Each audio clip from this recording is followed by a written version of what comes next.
तकरीबन 1000 से ज़्यादा मस्जिदों, मदरसों, दरगाहों को नोटिस दी गई है। कच्छ के इलाके में, गुजरात के तकरीबन 8 दरगाहों को और 2 मस्जिदों को तोड़ दिया गया और कोई कार्रवाई नोटिस की या उनको पहले से इत्तला करनी तक की नहीं हुई है। जहाँ पर हम दौरा करके आए हैं वो बाड़मेर और जैसलमेर और ये बीकानेर के तरफ का इलाका है जो सरहदी इलाका है, और वहाँ पर तकरीबन 1000 से ज़्यादा मस्जिदों, दरगाहों को यानी निशाना बनाते हुए उनको नोटिस जारी की गई है और बहुत सारी मस्जिदों को अभी तोड़ भी दिया गया है। बाड़मेर में कुछ मस्जिदों को, मदरसों को तोड़ा, यहाँ तक के कुछ लोगों के मकानों को भी तोड़ दिया गया है। और इसके साथ जैसलमेर में भी कुछ मस्जिदों को वहाँ पर और मदरसों को, दरगाहों को तोड़ा गया है। तो ये काम जो हो रहा है ये कोई कानून के मुताबिक नहीं हो रहा है। ऐसा लग रहा है कि जैसे यहाँ जंगल का कानून है।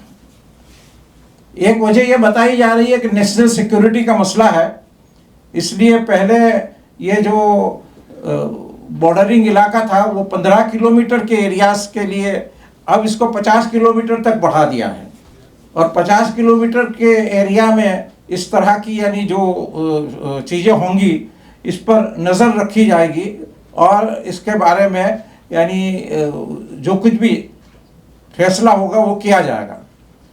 लेकिन हम देखते हैं कि ये पूरा इंहदाम की जो कार्रवाई हुई है, तोड़फोड़ की जो कार्रवाई हुई है वो बायस्ड हुई है। एक ही ज़मीन का टुकड़ा है जिसके बारे में ये कहा जाता है कि ये इंक्रोचमेंट है या गवर्नमेंट की जगह है, उसी ज़मीन में मस्जिद भी है या दरगाह भी है और मंदिर भी है। तो आप मंदिर को बाकी रखते हैं और मस्जिद और दरगाह को आप तोड़ने की कार्रवाई करते हैं। ये कहाँ का न्याय है, ये कहाँ का तरीका है? आप नेशनल सिक्योरिटी की भी बात करते हैं और जो नोटिसें जारी की गई हैं इसी कोई नोटिस में नेशनल सिक्योरिटी का मसला उठाया ही नहीं गया है। नोटिस में नहीं बताया गया है कि नेशनल सिक्योरिटी का मसला है, इसलिए ये काम हो रहा है।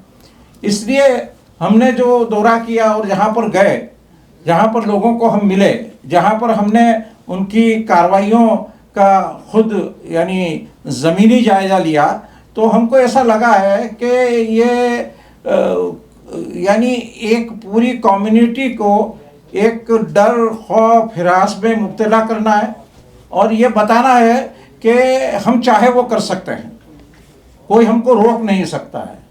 17 तारीख की शाम को नोटिस दी जा रही है, 18 तारीख की सुबह वो लोग जिनको नोटिस दी गई वो अपने कागजात लेकर वहाँ सरकारी कचहरी में पहुँचते हैं और वो वहाँ मौजूद है और यहाँ इंहदाम की कार्रवाई शुरू हो जाती है, यहाँ तोड़फोड़ शुरू हो जाती है, यहाँ बुलडोजर चलता है। ये क्या तरीका है? आपको उनके पास जो कुछ भी एविडेंस है वो एविडेंस लेकर जब वो आपके पास आए हैं तो आपने तो ये तय कर दिया था कि एविडेंस के साथ उनको बुलाया जाए और उनकी गैरहाजिरी में ये काम वहाँ पर कर दिया जाए। ये बड़े पैमाने पर ये काम हो रहा है और इसके खिलाफ कुछ कानूनी कार्रवाइयाँ भी शुरू हो गई हैं। कल जोधपुर हाई कोर्ट में भी इसकी पेशी हुई है और अच्छी पहल हुई है और ऐसा लगता है, चाहे यानी सिस्टम बायस होने के बावजूद भी ऐसा लगता है कि शायद इसको कुछ वक्त के लिए रोका जाए। जैसे कि ये कि भाई आप इंहदाम करना चाहते हैं, आप नोटिस जारी कर रहे हैं, तो इसका एक वक्त देना पड़ता है।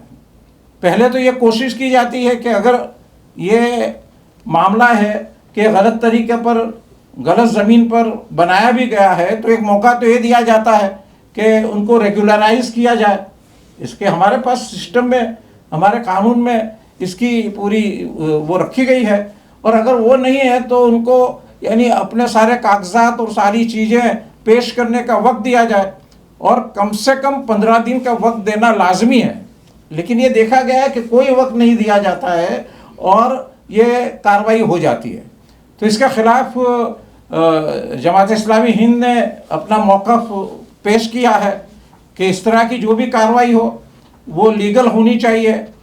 प्रोसीजर जो हो वो प्रोसीजर जो कुछ भी यानी नॉर्म्स बनाए गए हैं इसके मुताबिक होनी चाहिए, और इसमें कोई डिस्क्रिमिनेशन नहीं होना चाहिए जिस तरह से डिस्क्रिमिनेशन किया जा रहा है।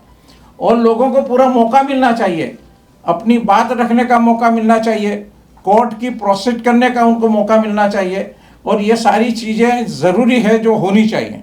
तो इस सिलसिले में हमने दौरा भी किया, वहाँ के हालात को भी देखा। एक ख़ास चीज़ जो सामने आई है और जिसको यानी हमने या पूरे मुल्क ने इसको पसंद भी किया है, वो ये है कि ये तीनों जगह पर बाड़मेर, जैसलमेर और बीकानेर में हमारे यानी हिंदू भाइयों ने, गैर मुस्लिम भाइयों ने इसके खिलाफ आवाज़ उठाई है और बाहर निकल कर आए हैं बड़ी बड़ी तादाद में।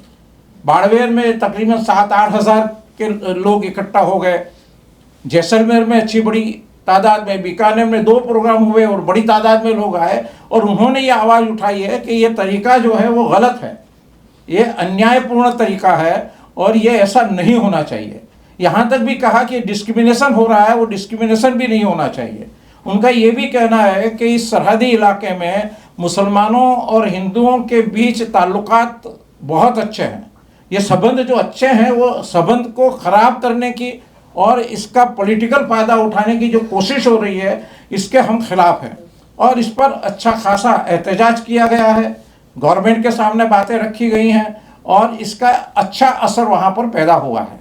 और ये एक ऐसा मॉडल सामने आया है कि अगर पूरे मुल्क भर में इस तरह के यानी मॉडल सामने आएंगे तो इसके अच्छे असरात पैदा होंगे और इसके फ़ायदे सामने आएंगे। ये कुछ बातें थी इस सिलसिले में। तो ये मसाजिद का जो इन्हदाम का और दरगाहों का जो मामला है मदरसों का, वो बहुत गंभीर है और इसका संज्ञान हम लोगों को भी लेना चाहिए, मीडिया को भी लेना चाहिए और सरकार को भी लेना चाहिए, ये हम चाहते हैं। ये जो राजस्थान में हमने जो दौरा किया है, जैसे हमने बताया कि तकरीबन 1000 से ज़्यादा मस्जिदों, मदरसों, दरगाहों को नोटिस दी गई है। तोड़फोड़ की जो कार्रवाइयाँ हुई हैं वो बाड़मेर के इलाके में तकरीबन 8 दरगाहें और 4 मस्जिदें तोड़ी गई हैं। इसी तरह से ये जैसलमेर के इलाके में 3 या 4 मस्जिदें और कुछ दरगाहें तोड़ी गई हैं। लेकिन इसके बाद जब कोर्ट कार्रवाई हुई है तो वहाँ भी स्टे तो नहीं दिया गया है। कल ही एक तो वहाँ जोधपुर हाई कोर्ट में वो पेशी हुई है, लेकिन ये 23 तारीख के बाद कोई नई कार्रवाई की नहीं है अभी। वो किस वजह से नहीं की है, क्यों यानी अभी रोक लगाई गई है, कब शुरू कर देंगे, वो कुछ कह नहीं सकते हैं।